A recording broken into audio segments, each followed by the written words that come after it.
আজকে আমি বানাবো মুগ ডাল দিয়ে ঝিঙের ঘন্ট।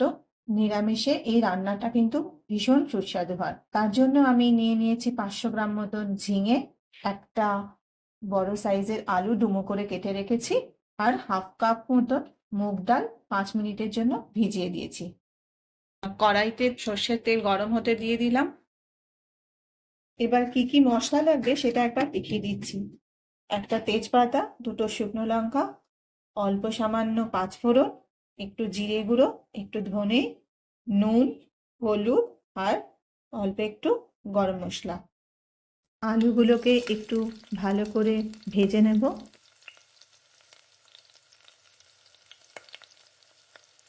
সামান্য একটু নুন দিয়ে দিচ্ছি আলুটাতে। আলুগুলো একটু লাল লাল করে ভেজে নিয়েছি, এবার এগুলো উঠিয়ে নিচ্ছি। পাঁচফোড়নটা ফোড়ন দিয়ে দিচ্ছি,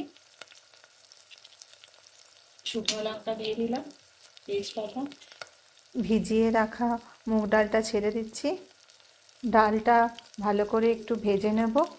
ডালের মধ্যে যে জলটা ছিল সেই জলটা যাতে শুকিয়ে যায়। ঝিঙেগুলোকে ছেড়ে দিলাম। অল্প নুন দিয়ে দিলাম, একটু হলুদ গুঁড়ো,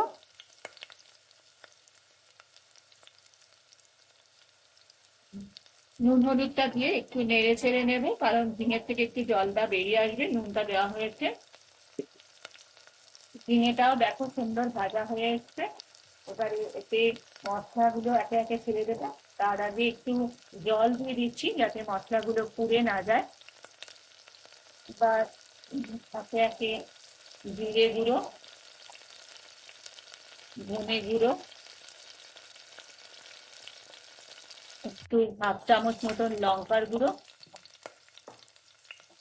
এবারে এই মশলাটাকে ভালো করে একটু কষে নেব। আলুগুলো ছেড়ে দিলাম। এবারে একটু কুচানো আদা দিয়ে দেব। আদাটা একটু পরে দিকে দিলাম, তাহলে আদার গন্ধটা খুব সুন্দর লাগে। এবার এটা একটু নেড়ে ছেড়ে জল দিয়ে দেবো। এবারে জল অ্যাড করে দিচ্ছি। এবার 5 থেকে 7 মিনিট এটাকে ফুটতে দেব। দেখো ডালটাও গলে গেছে আর আলুও সেদ্ধ হয়ে গেছে। এবার আমি ওপর থেকে একটু চিনি ছড়িয়ে দিচ্ছি।